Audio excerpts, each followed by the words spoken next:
এই অফিসার ঢাকায় 5 তলা বিল্ডিং এ নিজের বউ নিয়ে কম্বল মুড়িয়ে ঘুমাবে, আর মা দুঃখিনী হবিগঞ্জের জমিনে একটা শাড়ি কাপড় পেছাইয়া টিনের ঘরে শীতে কষ্ট করবে, ওইটা অফিসার না, এটা অভিশাপ, অভিশাপ, অভিশাপ।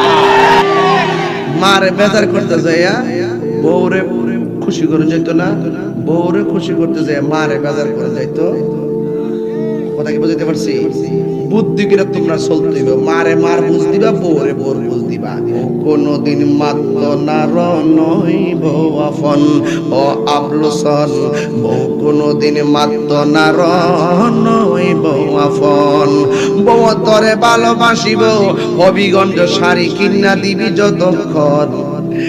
এই দুনিয়ার কেউ তোর কবরে আপন হবে না রে।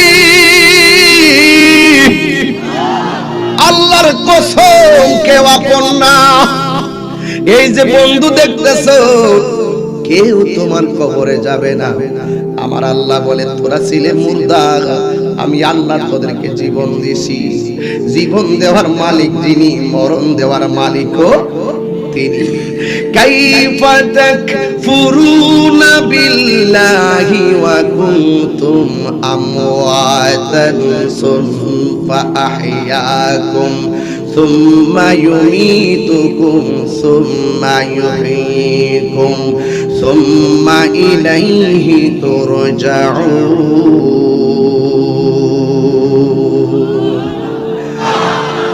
এই জন্য ইমানদারের রূহটা বের করার পর মায়ের স্তন থেকে ইমানদার সন্তান যেমনি ঘুমায়া যায় টের পায় না, ইমানদারের রূহটা যখন আজরাইলে নিয়ে যায়, আজরাইলে ইমানদার টের পায় না।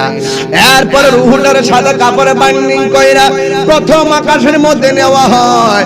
প্রথম আকাশের ফেরেশতা ডাক দিয়ে কয়, কি ব্যাপার, তোমার হাতে কি এত সুন্দর গ্রান? এই যে দেখেন, আমারে আতর দিছে, আতর আতর ব্যবহার করে সুন্নাত, সুবহানাল্লাহ।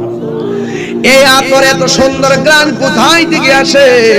তখন ওই ফেরেশতা বলবে, এই এমুক গ্রামের এমুকের ইমানদারের রূহটা নিয়ে যাওয়া হচ্ছে, দ্বিতীয় আকাশে নিয়ে গেল, আবার ইমান ভাবে নেওয়া হবে। প্রথম আকাশের ফেরেশতারা ওই ইমানদারের সালাম দিব, দ্বিতীয় আকাশের ফেরেশতা ইমানদারের সালাম দিব, তৃতীয় আকাশের ফেরেশতারা ইমানদারের সালাম দিব।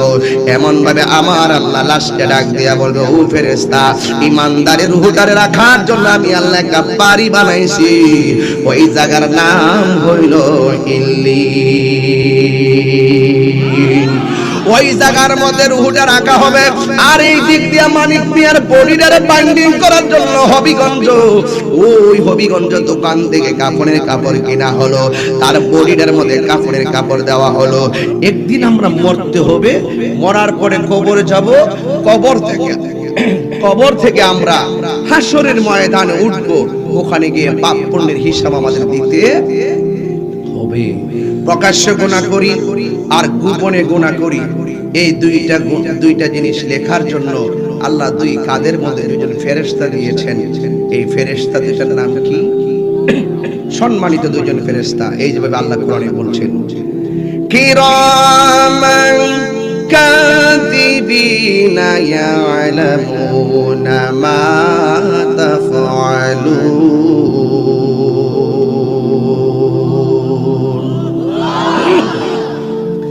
আল্লাহ রাব্বুল আলামিন বলেন, তোমাদের ভালো কিছু লেখার জন্য এবং তোমাদের জীবনে মন্দ কিছু ঘটে গেলে এই দুইটা লেখার জন্য আমি দুইজন ফেরেশতা তোমাদের কাঁধে রেখে দিয়েছি। যদি ভালো কাজ করো সাথে সাথে লিখে ফেলা হয়, মন্দ কাজ করলো লিখে ফেলা হয়। তার মানে বোঝা গেল, প্রকাশ্য গুনাহ করো, গোপনে গুনাহ করো, তোমার বন্ধু জানে না, তোমার ভাই জানে না, এমন কিছু গুনাহ আছে তোমার পরিবারও জানে না, তোমার আপন বোনও জানে না, তোমার বন্ধু জানে না। হে যুবক, যা কেউ জানে না, একজন জানে, জবান খুলে বলুন তিনি কে? এই জন্য আল্লাহ বলছেন, ইল্লাল্লাযীনা আমানু ওয়া আমিলুস সালিহাত।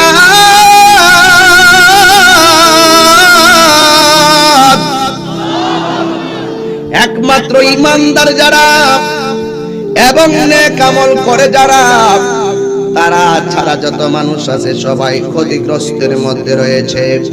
যদি ঈমানদার হতে পারো আর যদি নেক আমল করতে পারো, আল্লাহ রাব্বুল আলামিন সূরা বাকারার মধ্যে বলেছেন, ওয়াবাশশিরিল্লাযীনা আমানু ওয়া আমিলুস সালিহাতি আন্না লাহুম জান্নাতিন তাজরি মিন তাহতিহাল আনহার। আল্লাহ রাব্বুল আলামিন বলেন, যারা ঈমান এনেছে এবং নেক কাজ করেছে, নেক আমল করেছে, এদের জন্য আমি আল্লাহ জান্নাতের শুভ সংবাদ দিয়ে দিলাম। আপনারা জবান খুলে বলুন, আমরা জান্নাত চাই কি চাই না? জান্নাতে যদি যেতে হয়, মরার পরে কিছু নাই, মরার আগে আপনাকে আল্লাহ চিনতে হবে, মরার আগে আপনাকে রাসূল চিনতে হবে। অনেক মানুষ বলে দুনিয়াতে এসেছি আর কি আসবো নাকি, যা অন্যায় করার করে নে। না না না না না, এই দুনিয়ার ভিতরে যে আপনি এসেছেন, আপনি যাররা যাররা পরিমাণ যদি ভালো কাজ করেন, আপনাকে আমার আল্লাহ প্রতিদান দিয়ে দিবে। আর যদি যাররা যাররা পরিমাণ খারাপ কাজ করেন, আমার আল্লাহ রাব্বুল আলামিন তার প্রতিফল দিয়ে দিবেন। আপনি শুয়ের মাথা যেই জায়গার মধ্যে রাখবেন, এই জায়গার মালিকও কিন্তু আপনি না। জবানটা খুলে বলেন সেই জায়গার মালিক কে? এই জন্য আমি প্রায় মাহফিলের মধ্যে বলি, পরের জায়গা পরের জমিন, ঘর বানায় আমি নই, আমি তো সেই ঘরের মালিক নয়। সবাই পরের জায়গা পরের জমিন, ঘর বানায় আমি রই, ঘরের মালিক নয়। বলো আমি তো সেই ঘরের মালিক নয়, ঠিক না বেঠি? সেই ঘরখানা যার জমিদারি, আমি পাই না তার হুকুম জারি। সেই ঘরখানা যার জমিদারি, আমি পাই না তার হুকুম জারি। আমি পাই না জমিদারের দেখা, আমি পাই না জমিদারের দেখা। মনের দুঃখ কারে কই, আমি তো সেই ঘরের মালিক নয়। সবাই পরের জায়গা পরের জমিন রয়, আমি তো সেই ঘরের মালিক নয়। বল আমি তো সেই ঘরের মালিক নয়। একটা জবানও বন্ধ রাখবেন না, জবানটা ছেড়ে বলু হায়াতের মালিককে। আমাদের আসল ঘরের নাম কি বিল্ডিং না কবর? ইন্তেজামিয়া কমিটির পক্ষ থেকে বলা হয়েছে এই দিকে একটু কথা বলার জন্য, কিন্তু একটা কথা বড় ভয় লাগে। আরে আজকেও তো আমি শুনলাম, গতকাল যখন মাহফিল করে দিনের বেলা মাহফিল করেছিলাম কোথায় যেন, সুজাতপুরের দিকে, না না শতমুখা। ওই মাহফিলে যখন আমি বসাছিলাম, একটা ছেলে আইসা আমার একটা, হুজুর এই মুহূর্তে আমার আম্মা মারা গেছে। আল্লাহু আকবার। এই মুহূর্তে কে মারা গেছে? তার আম্মা মারা গেছে। আর একটা লোক আইসা কয়, হুজুর 5 দিন আগে আমার আম্মাও মারা গেছিল। আমি চিন্তা করলাম, এই শতমুখার জমিনে যার মা মারা গেছে, ওই জায়গায় যদি আমার আল্লাহ আমার মরণটা লিখে ফেলতেন, তাইলে আমি আজকে এমন একটা ঘরে থাকতাম যেই ঘরের ভিতরে এই মুহূর্তে আমার বাড়ির কেউ আমার কবর নিত না। এমন একটা মুহূর্তে ওয়াজ করতেছি, আমার সামনে হাজার হাজার মানুষ, এই মাসুলিয়া দরবারে হাজার হাজার মানুষ, প্যান্ডেলে জায়গা নাই, বাহিরে মানুষ ভর্তি। আমি যদি এই মুহূর্তে কবরে থাকতাম, এই বন্ধু বান্ধবরা ফেসবুকে একটা স্ট্যাটাস দিল, দিয়া পুরা ফেসবুকটা গরম করে ফেলাইতো, একটি সুখ সংবাদ তাহিরি চলে গেছে। কিন্তু আমি যেই ঘরে বসা থাকতাম, 2 দিন পরে আমার কবরের পারে রাতের বেলা কেউ যাইতো না। এটাই হলো চিরন্তন সত্য। এই দুনিয়ার কেউ তোর কবরে আপন হবে না রে। আল্লাহর কসম কেউ আপন না। এই যে বন্ধু দেখতেছো, কেউ তোমার কবরে যাবে না।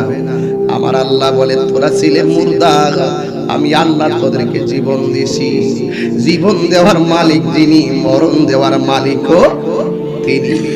কাইফা তাকফুরুনা বিল্লাহি ওয়া কুনতুম আমওয়াতান সুম্মা আহইয়াকুম সুম্মা ইউমীতুকুম সুম্মা ইউহয়ীকুম সুম্মা ইলাইহি তুরজাউন। আল্লাহ রাব্বুল আলামিন বলেন, তোমরা কিভাবে তোমাদের রবকে অস্বীকার করছো? ওয়া কুনতুম আমওয়াতান, তোমরা তো ছিলে নিষ্প্রাণ। ফাআহইয়াকুম, আমি আল্লাহ তোমাদেরকে জীবন দিয়েছি। জীবন দেওয়ার পরে কেউ এমপি হয়ে গেছে, জীবন দেওয়ার পরে কেউ মন্ত্রী হয়ে গেছে, জীবন পাওয়ার পরে আমি বক্তা হয়ে গেছি, জীবন পাওয়ার পর আমি 10 তলা বিল্ডিং এর মালিক, আরেকজন 10 তলা বিল্ডিং এর মালিক। আমার ভাই হারুন সাহেব নিয়মন্য ফাইন কটন মিলস লিমিটেড এর চেয়ারম্যান মালিক। কিন্তু দেখেন একটা চমৎকার কথা, আমার কাছে টাকা আছে, আমার কাছে একটা ভাব আছে, আমার একটা বিল্ডিং আছে, আমার একটা ভাব আছে, আমার 10 কানি জমি আছে, আমার একটা ভাব আছে, আমার 1 কোটি টাকা আছে, অসুস্থ হইলে সিঙ্গাপুরে চলে যাব, মনের মধ্যে একটা বল আছে। আল্লাহ এই আয়াতের মধ্যে আরেকটা শব্দ লাগাইয়া দিয়ে আমাদের সব আশার বাসা ভাঙ্গা চুরমার করে দিছে। আল্লাহ ডাক দিয়া কই, সুম্মা ইউমীতুকুম, সব আমি আল্লাহ তোরে দিলাম, একটা থাবা দিয়া কাল বৈশাখী জ্বর নামায়া দিব। এটা হলো তোমার কাছে মৃত্যু নামক থাবা চলে আসবে। যেই মাত্র মৃত্যু চলে আসবে, আজরাইল চলে আসবে, তুমি মনে করতেছো আমি তো মরে গেলাম, কিন্তু একটা খেয়াল করে দেখো, আবার মরে গেলে শেষ না। আমার আল্লাহ বলেন সুম্মা ইউহয়ীকুম, অতঃপর আমি আল্লাহ তোমাদেরকে কবরে জীবন দিব। বন্ধুরে, যিনি জীবন দিয়েছেন, যিনি মরণ দিবেন, আল্লাহ কয় সুম্মা ইলাইহি তুরজাউন, অতঃপর যিনি তোমারে বানাইছে আমরা তারই দিকে ফিরে যাব। জবান খুলে বলুন তিনি কে?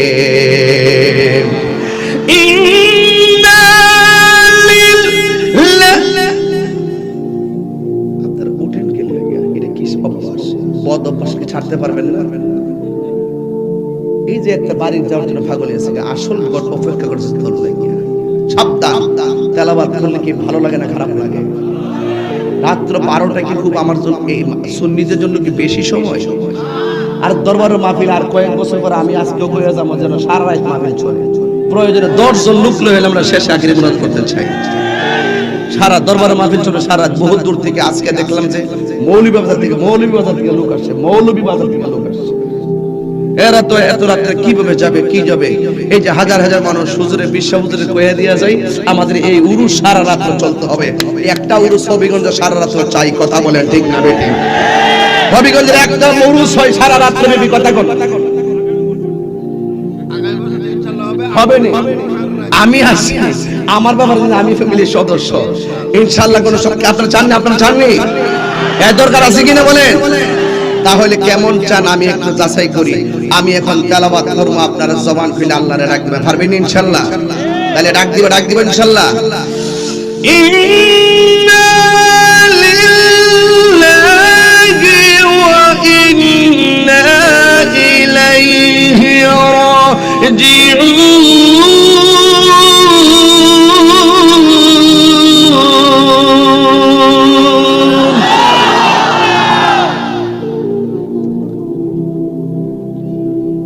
কিসে অসুবিধা নাই, এদিকে তাকাও।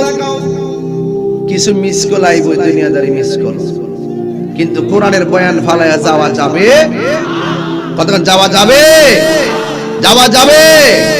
এবার আমার সাথে বলেন, হারিয়ে যাব একদিন আমি, রব না ভুবন চিরদিন। হারিয়ে যাব একদিন আমি, রব না ভুবন চিরদিন। ক্ষমা করে দিও তোমরা আমায়, ক্ষমা করে দিও তোমরা আমায়, ভুল করে থাকি যদি কোনো দিন। হারিয়ে যাব একদিন আমি, রব নাই ভুবন চিরদিন। কথা বলেন ঠিক কিনা? এই জন্য আমার যুবক ভাইরা খুব চমৎকার মুভমেন্ট, খুব মনোযোগী আপনারা দেখতেছি। কোন উঠা বসা নাই, ডান বাম তাকাবেন না, খবরদার।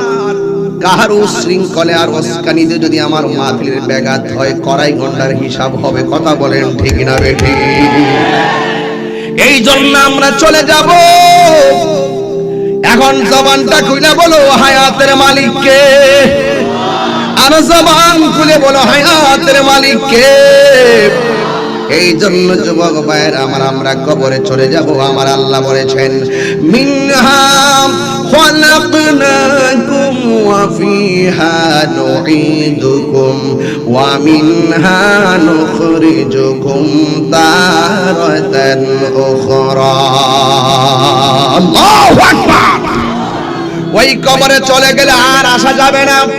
ওই ঘরটা কি আসল ঘর না নকল ঘর? এ যুবক, আমার নবী আপনার নবী বলেন, আমার নবী একদিন এক আনসারীর কবর জানাজার মধ্যে আমার নবী গেল। আনসারী জানাজার নামাজের মধ্যে যাওয়ার পরে আমার নবী গিয়ে দেখেন এখনো কবর করা শেষ হয় নাই। আমার নবী আনসার সাহাবাদেরকে নিয়ে আনসারীর জানাজার নামাজে গেল। আমার নবী দেখেন এখনো জানাজা কবরস্থানে কবর করা শেষ হয় নাই। তখন আমার নবী হাত মুবারকের মধ্যে লাঠি মুবারকটা মাটির মধ্যে ঢাললেন। গাইরা সাহাবাদেরকে ডাক দিয়া, ও সাহাবীরা, আমার নবী এইভাবে আকাশের দিকে তাকাইয়া লাঠি মুবারকটা মাটিতে গাড়লেন। গাড়ার পরে আমার নবী ডাক দিয়ে, সাহাবীরা রে, কবর আযাব থেকে আমার আল্লাহর কাছে পানা চাও, কবর আযাব থেকে আল্লাহর কাছে পানা চাও। এই কথা বলার পর আমার নবী রাহমাতুল লিল আলামিনের সাহাবায়ে কেরাম পাখির মতন, পাখির ছানার মতন, পাখির ঝাঁকের মতো আমার নবীকে এইদিকে চতুর্দিকে ঘেরাও করলেন। ঘেরাও কইরা কবর আযাব থেকে তারা মুক্তি চাওয়া শুরু করে দিলেন। আল্লাহর হাবিব বলেন, পৃথিবীর মধ্যে যারা ঈমানদার, ঈমানদারের রূহ যখন কবজ হয়, তাদের কাছে যখন আজরাইল পাঠায়, আমার আল্লাহ রাব্বুল আলামিন ওই জান্নাত থেকে একটা সাদা কাপড় দিয়ে দেয়, আর তাদের হাতের মধ্যে একটা ফেরেশতার হাতের মধ্যে কিছু সুগন্ধি দিয়ে দেয়। আল্লাহ ডাক দিয়া কয়, ও ফেরেশতা, এমুক এলাকার এমুক ঈমানদারের রূহটা কবজ হবে, তুমি ঈমানদারের চোখের জ্যোতি যতটুকু যায় এমন দূরে কাপড়টা নিয়ে তুমি দাঁড়ায়া থাকো, এমন দূরে তুমি সুগন্ধটি নিয়ে দাঁড়ায়া থাকো। এবার ওই আসমানি ফেরেশতা ওই সাদা কাপড় আর সুগন্ধিটা লইয়া ওই ঈমানদারের চোখের পাওয়ার যতটুকু যায়, ঘরের বরাবর গেলে ঘরের দরজায়, বাহিরে গেলে বাহিরে, যতটুকু যাই ততটুকু পর্যন্ত এই জায়গা নিয়ে বসে থাকবে। আল্লাহর হাবিব বলেন, ঈমানদারের রূহটা যখন কবজ করতে আজরাইল আসবে, তখন আমার আল্লাহ রাব্বুল আলামিন ফেরেশতাদের ডাক দিয়ে বলেন, হ্যাঁ ফেরেশতা, আজরাইলের দায়িত্ব হলো শুধুমাত্র জানটা কবজ করা, এরপরে সাথে সাথে ঈমানদারের রূহটারে তোমার সাদা কাপড়ে বাইন্ডিং করে ফেলবে। ঈমানদারের সম্মান, ঈমানদারের সম্মান বাড়াইছে কে? এবার ওই ফেরেশতা চলে আসে, আয়েশা এমন ভাবে সাদা কাপড় আর সুগন্ধি নিয়ে এমন ভাবে ইমানদারের চোখের সামনে বসে থাকে। কিন্তু দেখেন ইমানদারে কেমন পাওয়ার, ইমানদারের কাছে আইসা আজরাইলে মাথার পাশে বসবে, মাথার পাশে বৈশা আজরাইলের আঙ্গুল দিয়া ইমানদারের মাথার চুলের মধ্যে আশ্রয়া দিবে। আর ইমানদারের চোখের মধ্যে একটা ঘুম ঘুম ভাব চলে আসবে। আর আজরাইল কানের মধ্যে মুখটা লাগাইয়া বলবে, এখন তোমার রূহটা কবজ করব। এই কথা বলার পরে ইমানদার ডাক দিয়া বলবে, ও আজরাইল, ও আজরাইল, আর দেরি করো না, এই দুনিয়াটা আমার কাছে জেলখানা লাগে, আমার ওটা তাড়াতাড়ি কবজ করে নিয়ে যাও। কারণ আমার মনিব মাওলার সঙ্গে দিদারের জন্য আমার মনটা পাগল পাগল হয়ে রয়েছে। আল্লাহু আকবার জোরে বলবেন না? এই জন্য আমার যুবক, যেই মাত্র ইমানদার রূহটা কবজ করবে, ইমানদার রূহটা কবজ করার সময় চোখের দিকে দিয়ে রূহটা নেওয়ার চেষ্টা করবে। এই চোখটা ডাক দিয়ে বলবে, না, এই চোখ দিয়ে রূহ বের করা যাবে না, এই চোখ দিয়ে আমি আল্লাহর কোরআন তেলাওয়াত করেছি। যদি কি সুবহানাল্লাহ বলবেন না? হাত দিয়ে রূহটা বের করতে চাই, হাত দিয়ে রূহ বের হতে চাই না। ইন দি মিন টাইমে বুক দিয়া নিতে চাই, এই দিকটাও নিতে পারে না। নাক দিয়া বের করতে চাই, সেটাও দেয় না। জবান দিয়া রূহটা বের করতে চাই, জবানও দেয় না। এই জবান দিয়া আল্লাহর জিকির করা হয়েছে, এই দিক দিয়ে রূহটা নিতে দিব না। তখন আবার আল্লাহর কাছে আজরাইল ডাক দিয়ে বলবে, আল্লাহ, তোমার ইমানদার বান্দার রূহটা কবজ করতে চাইয়া আমি হাত দিয়ে নিতে চাইলাম, হাত আমাকে দেয় না।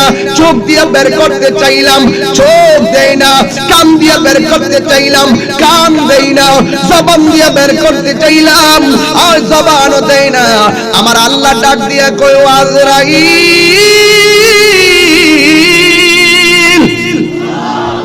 আরে না, কোন দিক দিয়ে বের করতে হবে না, তার চোখের সামনে গিয়ে তুই আমার লা ইলাহা ইল্লাল্লাহ, আমি এই কালিমাটা শুধুমাত্র তার চোখের সামনে ধর। যেই মাত্র এই নামটা ধরবে, ওই নামের দিকে তাকাইয়া ইমানদার ফানা হয়ে যাবে। আর এই দিক দিয়ে সুযোগে আজরাইল তার রূহটা কবজ করে নিয়ে যাবে, যারা পরিমাণ টের পাবে না। আরো জোরে করে আল্লাহু আকবার বলেন না? মায়ের স্তন থেকে দুধ পান করতে করতে সন্তান যেমনি ঘুমায়া যায়, ইমানদার এমন ভাবে ঘুমায়া যাবে। এ বন্ধু, বন্ধুরে, কিভাবে আমি গভীর রজনীতে তোমাদের মনটাকে ঠিক করে বোঝাবো?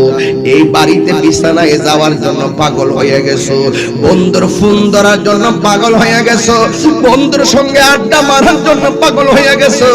এমন হতে পারে আজকের ওয়াজ থেকে উলামায়ে কেরামদের বয়ান তোমরা শুনেছো, এই কান বলবে, ও আজরাইল, এই কান দিয়া নিও না। এই কান দিয়ে মাসুলিয়ার জমিনে নবীর শান শোনার পরে অন্তরের ভিতরে নবীর বারামখানা বানাইয়া দিছি। এমন হতে পারে এই দিনটা তোমাদের জন্য নাজাতের জন্য ওসিলা হয়ে যেতে পারে, কি পারে না? এই জন্য কানকে বলে দাও, কান, বাড়ির কোন টেলিফোনে তুই শুনিস না। ওই চোখকে বলে দাও, চোখ, জীবনে অনেক ঘুমাইছি, আজকে ঘুমাবো না। জবানকে বলে দাও, জীবনে বন্ধুর সঙ্গে অনেক কথা বলেছি, কিন্তু আজকে কথা বলবো না, শুধু আল্লাহু আকবার বলবো। আজকে শুধুমাত্র ইয়া রাসূলুল্লাহ বলবো, আজকে শুধুমাত্র ইয়া রহমান বলবো, আজকে শুধুমাত্র ইয়া রহিম বলবো। মেহেরবান তুমি, মেহেরবান, মেহেরবান, বলেন না, মেহেরবান তুমি, মেহেরবান, মেহেরবান তুমি, মেহেরবান। আমি পাপী গুনাহগার, তুমি ছাড়া কে আছে আর? ক্ষমা করো ওগো প্রভু, তওবা করি বারে বার। ইয়া রাহিমু রহমান, ইয়া কারিমু মেহেরবান, ইয়া রাহিমু রহমান, ইয়া কারিমু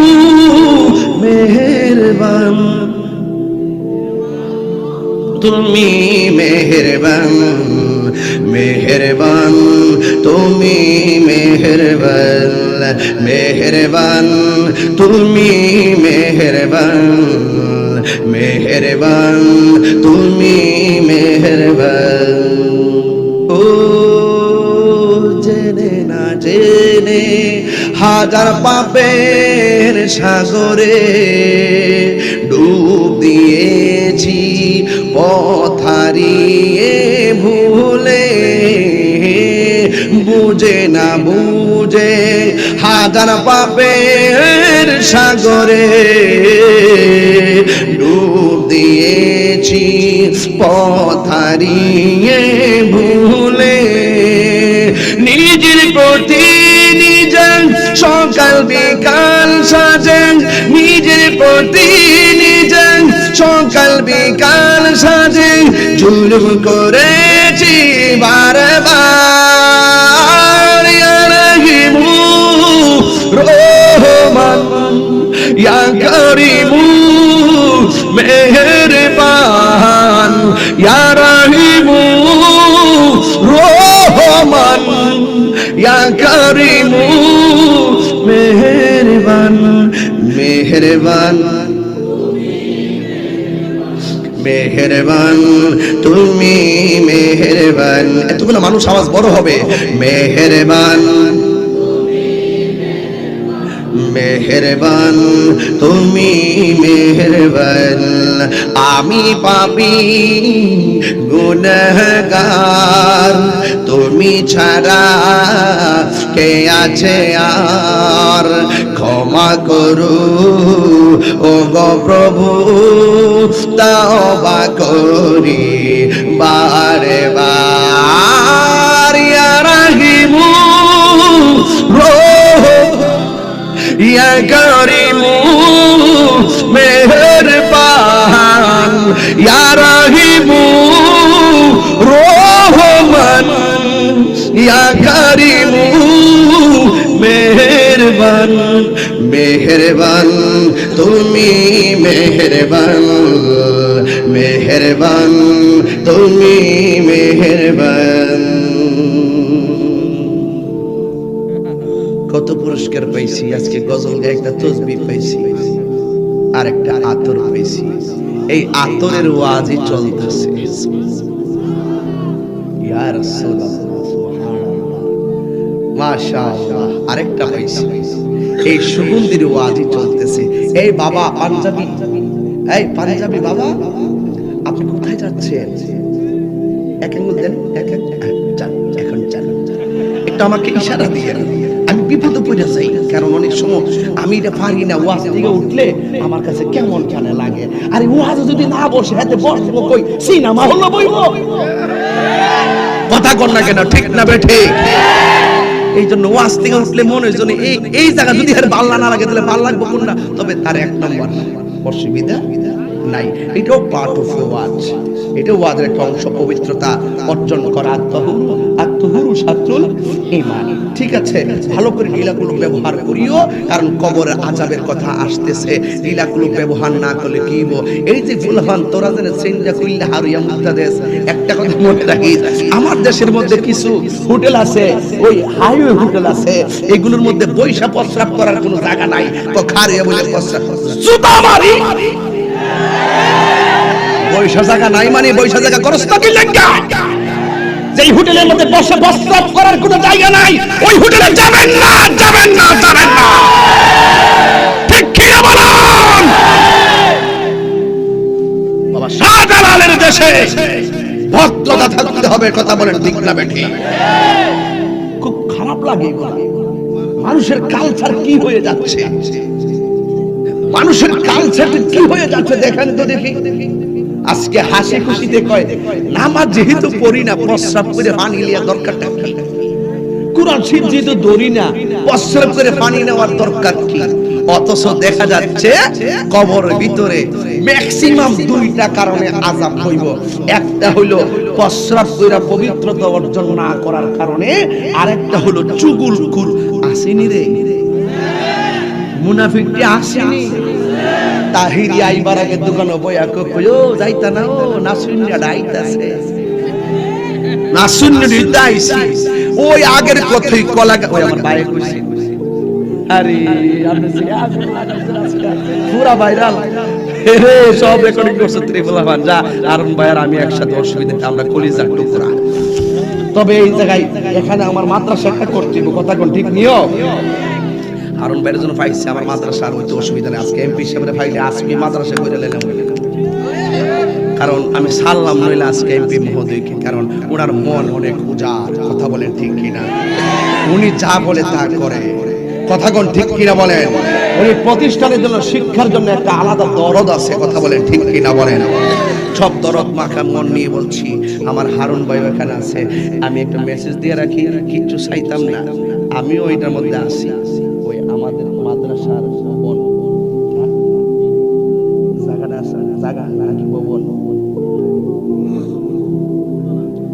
ভবনটা দোতলা দরকার না এটা কোনটা ভিতরে মাদ্রাসা এটাই না আচ্ছা এটা কি হুজুর দোতলা করবেন ওই যে ভিতরে যেটা ফাউন্ডেশনটা দেওয়া আছে না তিনতলা ফাউন্ডেশন এটাতে এখন ছাত্র ধরে না এটা দোতলা দরকার বেশি বড় স্পেস না এই স্পেসটা যতটুকু হয়েছে আমাদের নিরাপত্তার জন্য শুধু আমরা ভিতরে করছি এটা শুধু ছাত্রদের নিরাপত্তার জন্য ছাত্র যেন গণ্ডির ভিতরে থাকে এই জন্য আমাদের বাসার সামনে মাদ্রাসা করা এটা একটা বড় প্ল্যানিং চিন্তা এটা আমার দোতলা করার জন্য খুবই প্রয়োজন যদি আল্লাহ পাক দয়া করে ইনশাআল্লাহ হ্যাঁ আমার হারুন সাহেবকে যেটা বলে রাখলাম যে আমার পক্ষ থেকে অন্তত পক্ষে আপনার কাছে একটু বলে রাখলাম আপনি অনেক কিছু করেন আমার মাদ্রাসার লেগে আপনি একটু নজর করেন কারণ আমরা তো লন্ডন থেকে রিসিভ বই দিয়ে তো লাখ লাখ টাকা আনতারি না আমরা যা আমাদের সাথে কাজে লাগাই সব হলো ঘাম জড়ানো টাকা কথা বলেন ঠিক না বেটি এই জন্য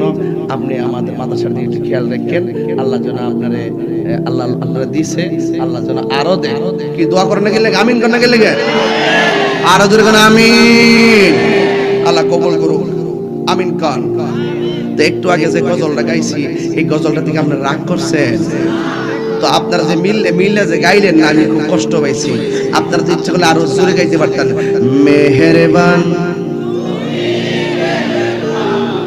আমার পরে কি কোনো বক্তা আছে তাহলে এই আওয়াজটা তোমার কাছে লেগে সব উজাড় করে দিতে একদম তলার কণ্ঠকে দিছে এই আওয়াজকে দিছে জানকে দিছে মালকে দিছে আমার কুরবানি কার জন্য আমার জীবন কার জন্য আল্লাহর জন্য আমি আবার তেলাওয়াতটা করি আপনার আওয়াজটা জুরি করবেন ইনশাআল্লাহ রাজি আছেন তো একটু কারি দেন রেডি আছেন তো ইনশাআল্লাহ قل إن صلاتي ونسكي ومحياي ومماتي لله رب العالمين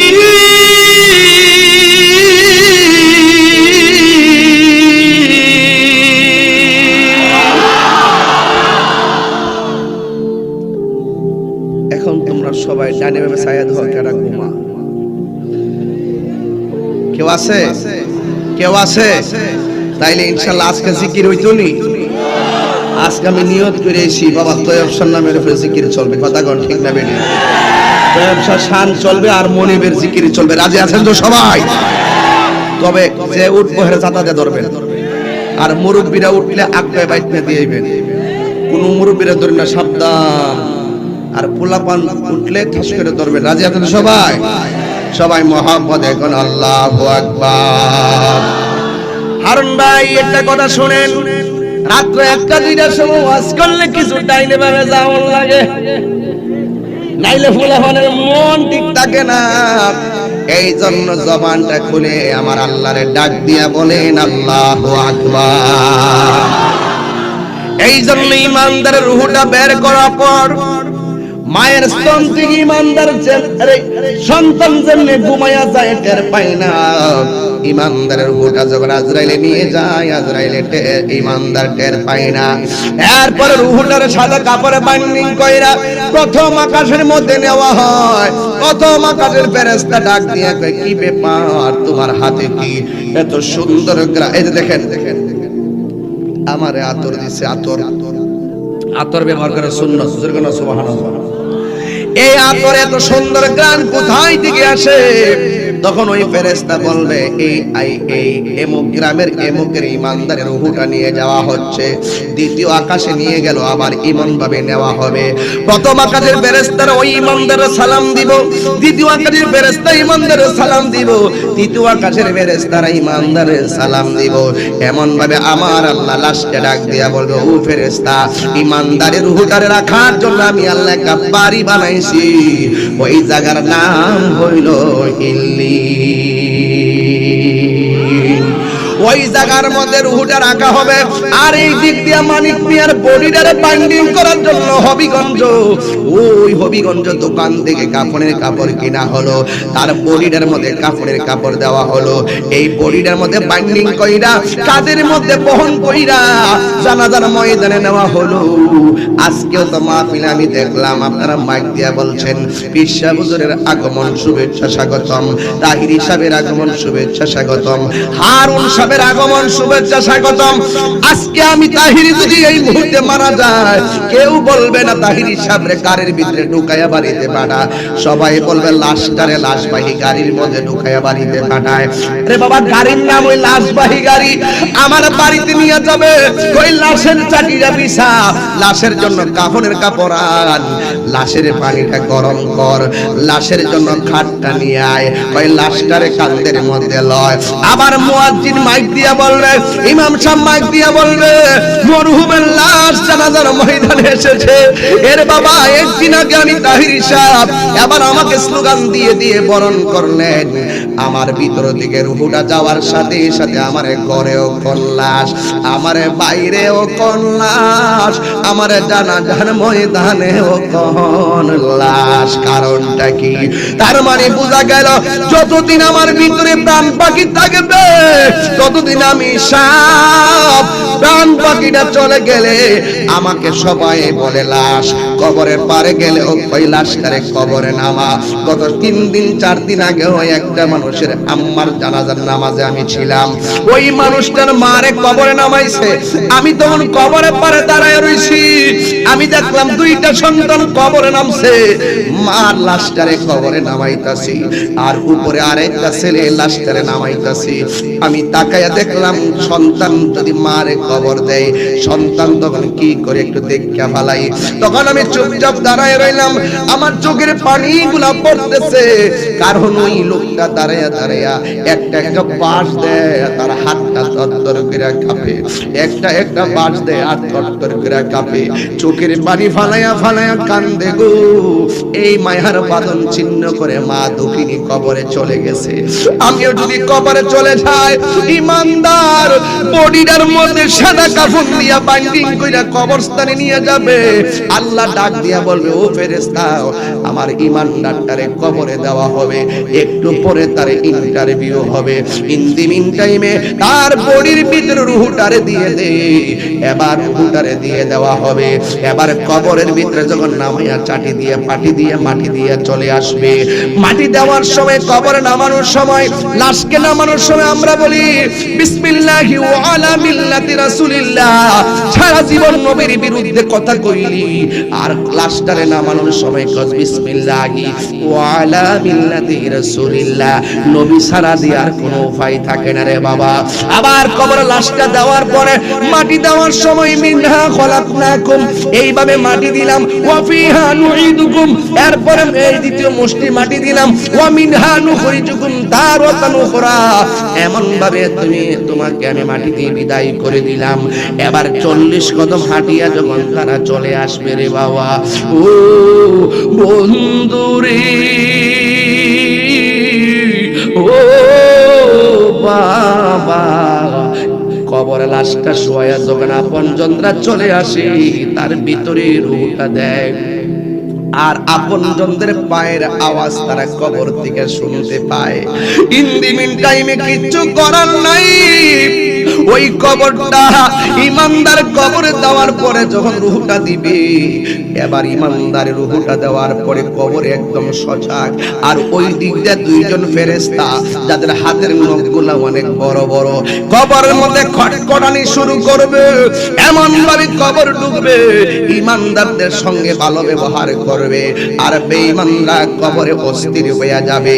ইমানদাররা কবরে দেওয়ার পরে যখন মুর্দারকে কবরে বসাবে, আর বসায়া দুইজন ফেরেশতা ইমানদারে প্রশ্ন করবে। এক নম্বর প্রশ্ন হলো আমার রব্বুকা, তোমার রবকে। দুই নম্বর প্রশ্ন হলো আমা দীনুকা, তোমার দিন কি। তিন নম্বর প্রশ্ন হলো ওয়ামা কুনতা তাকুলু ফি হাক্কি হাযার রাজুল, এই লোকটা সম্পর্কে তুমি কি ধারণা করতে।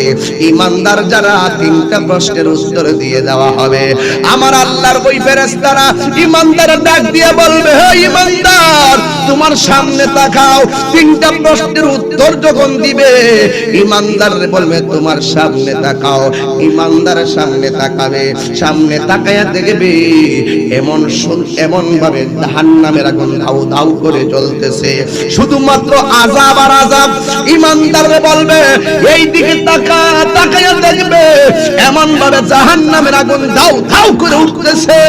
তখন ফেরেশতারা বলবে যদি আজকে কবরের তিনটা প্রশ্নের উত্তর দিতে না পারতা, তোমার জন্য ওই জাহান্নামের আগুন শেষ ঠিকানা হয়ে যেত।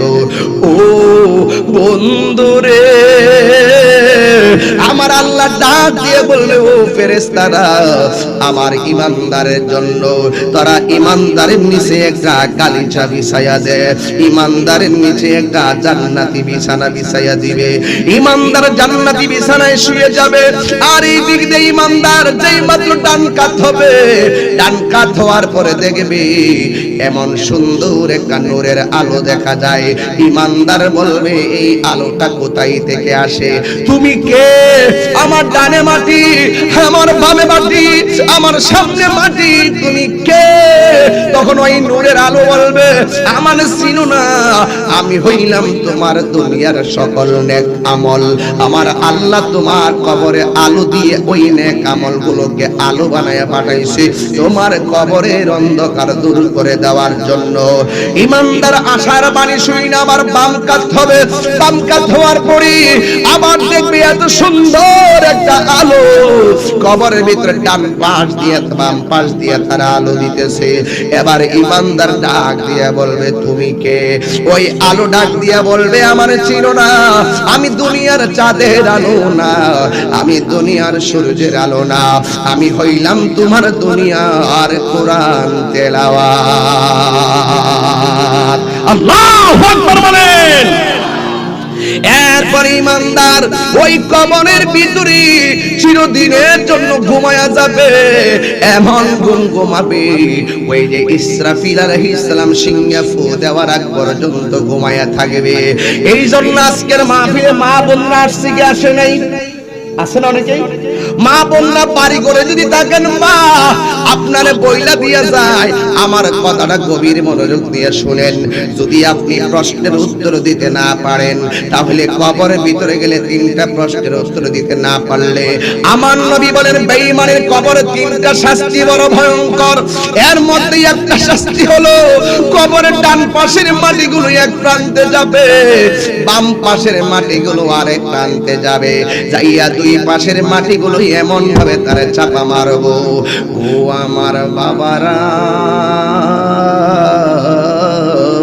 এবার দুই পাশের মাটিগুলো তারে এমন ভাবে চাপা দিব, ও বন্ধুরে একটা বার খেয়াল করো মুরব্বি আব্বা, মুখের মধ্যে দাড়ি গোলা কোন দিন সাদা হয়েছে আপনি টের পান নাই। আগের মতো চোখে আমি দেখি না তেমন, চোখ জানি হইয়া গেছে কেমনের কেমন। কেউ বুঝে না চোখে আমার কি হয়েছে, আমি বলি আমার মরার চিঠি এসেছে। কথা বলেন ঠিক কিনা? কারো বউ বলেছে বায়ু চড়ায় পাকে ধরেছে চুলের গোড়ায় গো, কারণ সে জানে না কোন কারণে চুল পেকেছে। আমি বলি আমার মরা চিঠি এসেছে, আগের মতো চোখে আমি দেখি না তেমন, চোখ জানি হইয়া গেছে কেমনের কেমন। কেউ বুঝে না চোখে আমার কি হয়েছে, আমি বলি আমার মরার চিঠি এসেছে। জোরে কি আল্লাহু আকবার বলবেন না? এই জন্য আমার নবী বলে বেঈমান হয়ে কবরে গেলে তিনটা শাস্তি বড় ভয়ঙ্কর। এক নাম্বার হলো ডান পাশের মাটিগুলা এমন জোরে ডান দিকে একটা চাপা মারবে, বাম পাশের মাটিগুলো আরেকটা চাপা মারবে, এমন ভাবে চাপা দিবে এক পাশের হাড্ডিগুলি আরেক পাশের হাড্ডির ভিতরে ঢুকে যাবে। আল্লাহু আকবার। এমন ভাবে তুমি একটা চিৎকার মারবা, আমার নবী বলে মাটি যখন তারে চাপা মারবে ইমান বেঈমান ওই কবরে এমন যদি একটা চিৎকার মারবে, এই কান্নার আওয়াজ যদি পৃথিবীর কোনো সুস্থ মানুষের কানে লাগতো ওই মানুষটার কানের পর্দা ফেটে মানুষটা রক্তক্ষরণ হতে হতে মারা যেত। কিন্তু তার কান্নার আওয়াজ ওই চতুষ্পদ জন্তু গরু ছাগল শুনবো, কিন্তু মানুষ কেউ শুনবে না। মানুষ যদি শুনতো তাহলে বাড়িঘর ছাইরা তারা বনবাসী হইয়া যাইত। মানুষ যদি দেখতো সাথে সাথে মানুষ মারা যাইত। এই জন্য আল্লাহ সবাইকে শোনার ক্ষমতা দিলেও আমার আল্লাহ মানুষকে শোনার ক্ষমতা দেয় নাই। এই জন্য যুবক ভাইরা আমার এখনো সময় আছে, যে কোনো মুহূর্তে মরণ আসতে পারে। যেই কোনো মুহূর্তে তুমি মনে করিও না মুরব্বির দাড়ি পাকছে মুরব্বি বুঝি আগে মারা যাবে, না না, মুরব্বির আগে বহুত পোলাপান মোটর সাইকেল অ্যাক্সিডেন্টে রাস্তায় পড়ে থাকতে দেখা যায়। আপনারা জবান খুলে বলুন হায়াতের মালিককে। তোমার নাম গাছটি আছে পাতায় পাতায় লেখা আছে মানুষের হায়াত, সেই পাতা জড়িয়া পড়লে সেই পাতা জড়িয়া পড়লে মৌতের নিশানা। আজরাইলা শিলে কারো কফিয়তে চলবে না রে মানুষ, কফিয়তে চলবে না। মরণেরই কথা মানুষ, মরণেরই কথা মানুষ স্মরণ করো না।